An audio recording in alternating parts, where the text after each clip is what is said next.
Police verification certificate অর্থাৎ police clearance certificate, অনেকেই আবার কিন্তু পিসিসিও বলে থাকে এবং অনেকে কিন্তু পিভিআরও বলে থাকে, অর্থাৎ পুলিশ ভেরিফিকেশন সার্টিফিকেট। তো এই পুলিশ ভেরিফিকেশন সার্টিফিকেটটা তোমরা কিভাবে অনলাইনে অ্যাপ্লাই করবে এবং এর জন্য কি কি ডকুমেন্টসের প্রয়োজন আছে। আগে যেমন পুলিশ ভেরিফিকেশন সার্টিফিকেট সেটা কিন্তু অনলাইনে করা যেত না। প্রথমত একটি অ্যাপ্লিকেশন লিখতে হয় এবং সেটা থানায় বা এসপি অফিসে গিয়ে কিন্তু জমা করতে হয়। তারপরে সেখান থেকে নিয়ারেস্ট যে থানা আছে সেখানে কিন্তু ফাইলটা পাঠানো হয় এবং সেখানে গিয়ে কিন্তু ডকুমেন্টসগুলো ভেরিফিকেশান করার পরে কিন্তু পিভিসি বা পুলিশ ভেরিফিকেশান সার্টিফিকেট কিন্তু পাওয়া যেত।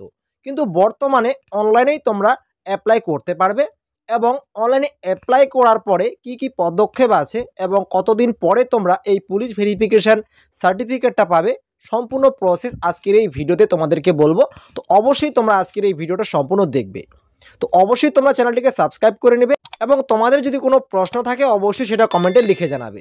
তো চলো বেশি দেরি না করে আজকের এই ভিডিওটি শুরু করি। পুলিশ ভেরিফিকেশান সার্টিফিকেট অ্যাপ্লাই করার জন্য যে কোনো একটি ব্রাউজার তোমরা ওপেন করবে। ব্রাউজারটি ওপেন করার পরে সার্চ অপশানে গিয়ে তোমরা একটি ওয়েবসাইট টাইপ করবে এবং তাছাড়া এই ওয়েবসাইটের লিঙ্ক কিন্তু আমি ভিডিও ডিসক্রিপশানেও দিয়ে দিব, সেখানেও ক্লিক করে কিন্তু ডাইরেক্ট তোমরা এই ওয়েবসাইটটিতে ভিজিট করতে পারবে। তো এখানে গিয়ে সার্চ করবে তোমরা pcc.wb.gov.in কিন্তু লিখে তোমরা সার্চ করবে। এটা লিখে সার্চ করলেই তোমরা এই পিসিসি পোর্টালের ওয়েবসাইটটিতে তোমরা ভিজিট করতে পারবে এবং এখান থেকে কিন্তু তোমরা সার্টিফিকেট অ্যাপ্লাই করা থেকে শুরু করে সার্টিফিকেট কিন্তু ডাউনলোড করতে পারবে। তো পুলিশ ভেরিফিকেশান সার্টিফিকেট বা পিসিসি অ্যাপ্লাই করার জন্য তোমরা সবার উপরে ডান সাইডে দেখতে পাচ্ছ অ্যাপ্লাই ফর পিসিসি বলে একটি অপশন আছে। তো এই অপশনটিতে যখনই তোমরা ক্লিক করবে, ক্লিক করলেই কিন্তু তোমাদের এখানে প্রথমত একটি মোবাইল নাম্বার এন্টার করতে বলবে। তো এখানে তোমরা মোবাইল নাম্বারটি দেওয়ার আগে নিচের দিকে এই বক্সটিতে টিকমার্ক দিবে এবং তারপরে তোমাদের মোবাইল নাম্বারটি এখানে এন্টার করবে এবং সেন্ড ওটিপি অপশানে ক্লিক করবে। তো সেন্ড ওটিপি অপশানে ক্লিক করলেই যেই মোবাইল নাম্বারটি তোমরা এখানে এন্টার করেছো সেই মোবাইল নাম্বারটিতে একটি ওটিপি যাবে এবং এখানে ওকে অপশানে ক্লিক করে তোমরা তোমাদের মোবাইল নাম্বারটিতে যেই 4 ডিজিট ওটিপিটা যাবে সেই ওটিপিটা এখানে বসিয়ে ভেরিফাই ওটিপি অপশানে ক্লিক করলেই তোমাদের মোবাইল নাম্বারটি ভেরিফিকেশান হয়ে যাবে এবং অ্যাপ্লাই করার জন্য যে ড্যাশবোর্ডটা আছে তো সেই ড্যাশবোর্ডটা তোমরা পেয়ে যাবে, অর্থাৎ তোমাদের সামনে কিন্তু অটোমেটিকভাবে ওপেন হয়ে যাবে। তো এখান থেকে নতুন অ্যাপ্লিকেশন করার জন্য তোমরা প্রথমেই পেয়ে যাচ্ছ নিউ অ্যাপ্লিকেশনের অপশন এবং তার পাশাপাশি উপরের দিকেও তোমরা নিউ অ্যাপ্লিকেশনের অপশন পেয়ে যাবে এবং লেফট সাইডেও কিন্তু তোমরা তোমাদের মেনু অপশনটা পেয়ে যাবে। এখান থেকেই তোমরা দেখতে পাচ্ছ new application, all application, reject application এবং তার পাশাপাশি তোমাদের সার্টিফিকেট ইস্যু হয়ে গেলেও কিন্তু তোমরা সেটা এখান থেকে ডাউনলোড করতে পারবে। তো নতুন অ্যাপ্লিকেশান করার জন্য আমরা এই নিউ অ্যাপ্লিকেশান অপশনটিতে ক্লিক করব এবং তার পাশাপাশি তোমরা কিন্তু লেফট সাইডে অপশানে ক্লিক করেও এখানে নিউ অ্যাপ্লিকেশান অপশনটি পেয়ে যাবে, এখানেও ক্লিক করেও কিন্তু তোমরা নতুন অ্যাপ্লিকেশান করতে পারবে। তো যে কোনো একটি অপশনে তোমরা ক্লিক করবে এবং তোমাদের সামনে কিন্তু ঠিক এরকমভাবে চলে আসবে। তো এখানে প্রথমত বলে রাখি তোমাদের আধার কার্ডে কিন্তু মোবাইল নাম্বারটি লিঙ্ক থাকতে হবে, তাহলে কিন্তু তোমরা অনলাইনেই পুলিশ ভেরিফিকেশান সার্টিফিকেটের জন্য অ্যাপ্লাই করতে পারবে। তো তোমাদের আধার নাম্বারটি এখানে প্রথমত এন্টার করবে। আধার নাম্বারটি এন্টার করার পরে সেন্ড ওটিপি একটি অপশন আছে, তো সেন্ড ওটিপি অপশনে ক্লিক করবে। তার আগে এই বক্সটিতে টিকমার্ক দিবে, তারপরে কিন্তু তোমরা তোমাদের আধার নাম্বারটি এন্টার করার পরে সেন্ড ওটিপি অপশনে ক্লিক করবে।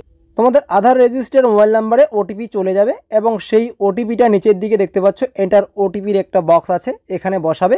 বসানোর পরে ডান সাইডে তোমরা দেখতে পাচ্ছ ভেরিফাই ওটিপি, এখানে কিন্তু ক্লিক করতে হবে। এখানে ক্লিক করলেই তোমাদের আধার কার্ডটি অটোমেটিকভাবে এখানে ডিটেক্ট করে নেবে এবং তোমাদের ফটো, তোমাদের অ্যাড্রেস, তোমাদের নাম, তোমাদের ডেট অফ বার্থ সমস্ত কিছু কিন্তু এখানে শো করাবে।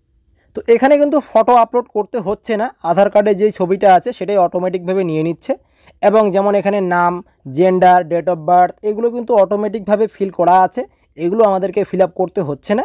যেই সমস্ত ঘর ফাঁকা থাকবে সেগুলো কিন্তু অবশ্যই ফিল আপ করতে হবে। যেমন একটু নিচের দিকে যদি যাই তো সেক্ষেত্রে এখানে ফাদার্স নামের জায়গাটা খালি আছে, এখানে অবশ্যই ফাদার্স নামের জায়গাটা ফিল আপ করতে হবে এবং যদি বিবাহিত হয়ে থাকো তো সেক্ষেত্রে অবশ্যই স্ত্রীর নাম এখানে এন্টার করতে হবে এবং তোমরা তোমাদের ইমেল আইডিটাও এখানে এন্টার করবে এবং তার পাশাপাশি যদি তোমাদের পাসপোর্ট থাকে তো সেক্ষেত্রে পাসপোর্টের নাম্বারটা কিন্তু অবশ্যই এই ঘরটিতে বসাবে। এরপর একটু নিচের দিকে চলে যাবে, তো দেখতে পাচ্ছ এখানে পিনকোড, সিটি, স্টেট, কান্ট্রি এগুলো চুজ করাই আছে। নিচের দিকে দেখতে পাচ্ছ এই অ্যাড্রেসে কতদিন ধরে তোমরা বসবাস করছো। তো সেক্ষেত্রে আনুমানিক একটা কিন্তু এখানে ডেট চুজ করে নেবে। তো প্রথমত মান্থ চুজ করতে হবে, তারপরে ইয়ারটা চুজ করতে হবে। তো এখানে কিন্তু তোমরা তোমাদের ডেট অফ বার্থের পরে অর্থাৎ যতদিন ধরে তোমরা এইখানে বসবাস করছো সেটা কিন্তু চুজ করতে পারবে না। এখানে কিন্তু যেমনটা আমি দেখতে পাচ্ছি 2023 থেকে 2019-এর মধ্যে কিন্তু এখানে চুজ করা যাচ্ছে। তো সেক্ষেত্রে তোমরা তোমাদের হিসাব মতো একটা যে কোনো আইডিয়া অনুসারে কিন্তু এখানে চুজ করবে।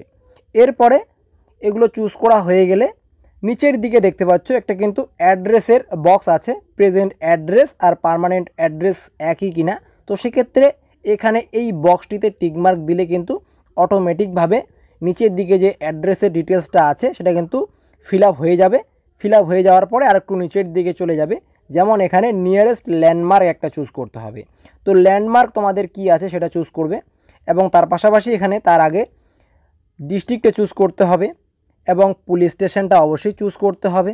অর্থাৎ তোমরা বা তোমাদের অ্যাড্রেসটা কোন পুলিশ স্টেশনের আন্ডারে সেটা কিন্তু এখানে চুজ করতে হচ্ছে। তো চুজ করা হয়ে গেলে অটোমেটিকভাবে এখানে কিন্তু পেজটি রিলোড হবে। রিলোড হয়ে গেলে নিচের দিকে কিন্তু যেমনটা আমি তোমাদেরকে বললাম ল্যান্ডমার্ক এখানে কিন্তু একটা চুজ করতে হবে। তো ল্যান্ডমার্কটা অবশ্যই তোমাদের নিয়ারেস্ট যে ল্যান্ডমার্ক আছে, অর্থাৎ যদি কোনো স্কুল, কলেজ, মন্দির এগুলো থাকে তো সেগুলো কিন্তু এখানে চুজ করবে। এরপর নিচের দিকে একটা ডকুমেন্ট চুজ করতে হবে, যেমন Aadhaar card, voter card, ration card, electric bill. তার মধ্যে থেকে যেই ডকুমেন্টসটা তোমরা আপলোড করবে সেই ডকুমেন্টসটা এখানে আপলোড অপশনে ক্লিক করবে। তার আগে কিন্তু অবশ্যই ব্রাউজ অপশনে ক্লিক করে তোমাদের ডকুমেন্টসটাকে চুজ করতে হবে। ডকুমেন্টসটা আপলোড কমপ্লিট হয়ে গেলে ঠিক এরকমভাবে দেখাবে ফাইল আপলোডেড সাকসেসফুলি। এরপর একটু নিচের দিকে যাবে, কি কারণে তোমরা অ্যাপ্লাই করছো সেটা এখান থেকে চুজ করবে। যদি অনলাইন কোনো শপ থাকে তো সেক্ষেত্রে আদার্স অপশনটিতে ক্লিক করবে। আদার্স অপশনে চুজ করার সাথে সাথে নিচের দিকে তোমাদের ডিটেলসটা এখানে এন্টার করতে হবে। যেমন এখানে আমি অনলাইন শপের জন্য অ্যাপ্লাই করছি, তো সেক্ষেত্রে অনলাইন শপ আমি এখানে দিয়ে দিলাম। এবং ডান সাইডে তোমরা কিন্তু ক্রাইম রেকর্ডের একটা বক্স দেখতে পাচ্ছ বা ঘর দেখতে পাচ্ছ, তো সেটাতে কিন্তু অবশ্যই টিকমার্ক দিতে হবে। এরপর নিচের দিকে দেখতে পাচ্ছ এখানে আপলোড রেলিভেন্ট ডকুমেন্টস অপশনে ক্লিক করবে এবং এখানে কিন্তু একটা তোমাদের অন্য ডকুমেন্টস আপলোড করতে হবে। যেমন প্রথমত আমি চুজ করেছিলাম আধার কার্ড, তো সেক্ষেত্রে এখন আমি কিন্তু এখানে ভোটার কার্ডটিকে আমার আপলোড করব। এর জন্য ব্রাউজ অপশনে ক্লিক করে আমি আমার ডকুমেন্টসটিকে চুজ করে এখানে কিন্তু প্লাস বাটন একটা দেখতে পাচ্ছ, এই প্লাস বাটনে ক্লিক করলে কিন্তু আমার ডকুমেন্টসটা এখানে কিন্তু আপলোড হয়ে যাবে। আর ডকুমেন্টসগুলো অবশ্যই তোমরা 200 কেবির মধ্যে এখানে কিন্তু আপলোড করে নেবে। এরপরে এখানে কিন্তু রেফারেন্স 1-এর জায়গায় একজনের পাড়া প্রতিবেশী বা নিয়ারেস্ট তোমার বন্ধুবান্ধব যদি কেউ থাকে তো সেক্ষেত্রে তার নামটি এন্টার করবে এবং তার মোবাইল নাম্বার এবং তার অ্যাড্রেস কিন্তু বসাবে। এবং রেফারেন্স 2-র জায়গায় আরেকজনের নাম দিতে হবে, তার মোবাইল নাম্বার দিতে হবে এবং তার অ্যাড্রেস কিন্তু বসাতে হবে। এরপরে সবার নিচে সেভ অ্যান্ড প্রসিডের যে অপশনটা আছে এখানে ক্লিক করবে। তো দেখতে পাচ্ছ সাকসেসফুলি সেভ অ্যাপ্লিকেশান দেখাচ্ছে। এখানে কিন্তু পে নাওয়ের একটা অপশন আছে এবং তোমাদের কিন্তু একটি অ্যাপ্লিকেশন নাম্বার দিয়ে দিয়েছে। তো প্রথমত এখানে তোমরা পে নাও অপশনে ক্লিক করবে এবং এখানে কিন্তু তোমাদের একটি পেমেন্ট করতে হবে। তো তোমাদের অ্যাপ্লিকেশনটা অটোমেটিকভাবে ঠিক এরকমভাবে পেমেন্টের অপশনে নিয়ে যাবে এবং নিচের দিকে পের অপশনটা পেয়ে যাচ্ছ এবং দেখতে পাচ্ছ এখানে 300 টাকা কিন্তু পেমেন্ট করতে হচ্ছে অনলাইনে। তো ঠিক এরকমভাবে আরেকবার চলে আসবে make payment using SBI payment gateway অপশনে ক্লিক করে তোমরা উপরের দিকে ওকে অপশনে ক্লিক করবে এবং দেখতে পাচ্ছ এখানে তোমাদের ডিটেলসটা দিয়ে বা তোমরা গুগল পে, ফোনপে, পেটিএম বা ইন্টারনেট ব্যাঙ্কিংয়ের মাধ্যমে পেমেন্টটি কমপ্লিট করাতে পারো। তো তোমাদের পেমেন্টটা এখানে যখনই সম্পূর্ণভাবে কমপ্লিট হয়ে যাবে, পেমেন্টটি কমপ্লিট হয়ে গেলে অটোমেটিকভাবে কিন্তু তোমাদের সামনে এরকম চলে আসবে। এরপর রিটার্ন টু ওয়েবসাইট অপশনটিতে ক্লিক করবে এবং তোমাদের আরেকবার দেখিয়ে দিবে যে পেমেন্ট সাকসেসফুল হয়ে গেছে। এরপরে গো টু ড্যাশবোর্ড অপশনটিতে একবার ক্লিক করবে এবং রিডাইরেক্ট কিন্তু তোমাদের আরও সেই তোমাদের অ্যাপ্লিকেশানটিতে নিয়ে যাবে। তো দেখতে পাচ্ছ এখানে পেজটি রিফ্রেশ হচ্ছে এবং এখানে কিন্তু আমার অ্যাপ্লিকেশান কমপ্লিট হয়ে গেছে এবং এখানে কিন্তু বর্তমানে আমি একটি অ্যাপ্লিকেশান করেছি এবং সেটা কিন্তু অ্যাপ্রুভালের অপশনে পেন্ডিং দেখাচ্ছে। তো তোমরা অ্যাপ্রুভাল পেন্ডিংয়ের অপশনটিতে একবার ক্লিক করবে এবং তোমাদের যে অ্যাপ্লিকেশানটা আছে তো সেই অ্যাপ্লিকেশানটা কিন্তু তোমাদেরকে ডাউনলোড করতে হবে। তো এখানে যখনই তোমরা ক্লিক করবে দেখতে পাচ্ছ এখানে তোমাদের ফোন নাম্বার, তোমাদের অ্যাড্রেস, তোমাদের নাম দেখাচ্ছে এবং এখানে কিন্তু ভিউ অ্যাপ্লিকেশানের একটা অপশন আছে এবং এখানে কিন্তু একটা চোখের মতো চিহ্ন দেখাচ্ছে। তো এখানে ক্লিক করলেই তোমরা এখান থেকে কিন্তু তোমাদের অ্যাপ্লিকেশানটাকে ডাউনলোড করতে পারবে এবং অ্যাপ্লিকেশানটাকে ডাউনলোড করার পর এটাকে কিন্তু প্রিন্ট করতে হবে। তারপর নিজের ডকুমেন্টস অর্থাৎ ভোটার কার্ড, আধার কার্ড, প্যান কার্ড, বাবা মায়ের ভোটার কার্ড, আধার কার্ড, প্যান কার্ড কিন্তু জেরক্স করে রাখতে হবে এবং যার যার ডকুমেন্টস তাকে তাকে কিন্তু সিগনেচার করতে হবে এবং অপেক্ষা করতে হবে 4 থেকে 5 দিন। তো এই 4 থেকে 5 দিনের মধ্যে থানার থেকে কিন্তু তোমাদের সঙ্গে কন্ট্যাক্ট করা হবে। কন্ট্যাক্ট করার পরে কিন্তু তোমাদেরকে থানায় যেতে বলবে তোমাদের এই সমস্ত ডকুমেন্টস নিয়ে। তো ডকুমেন্টসগুলো অবশ্যই তোমরা তোমাদের নিয়ারেস্ট যে থানা আছে যেখান থেকে তোমাদের ফোন করা হবে সেখানে গিয়ে কিন্তু ডকুমেন্টসগুলো ভেরিফিকেশন করবে। ভেরিফিকেশন করার পরে কিন্তু 4-5 দিন তোমাদের বা 4-5 দিন অপেক্ষা করার পরে কিন্তু তোমাদের এই যে পিসিসি সার্টিফিকেটটা সেটা কিন্তু অ্যাপ্রুভ হয়ে যাবে। তো অ্যাপ্রুভ হয়ে যাওয়ার পরে আবার তোমরা এই ওয়েবসাইটটিতে যাবে এবং সেখান থেকে কিন্তু তোমরা তোমাদের অ্যাপ্লিকেশনটাকে লগ ইন করে তোমাদের সার্টিফিকেটটাকে ডাউনলোড করতে পারবে। তো সেই সম্পর্কে খুব তাড়াতাড়ি আবার ভিডিও নিয়ে আসবো। তো অবশ্যই তোমরা চ্যানেলটিকে সাবস্ক্রাইব করে সাথে থাকবে আর অবশ্যই তোমাদের মতামত কমেন্টে জানাবে। তো আজকে এ পর্যন্তই, দেখা হচ্ছে পরের ভিডিওতে। ভালো থাকবেন, ধন্যবাদ।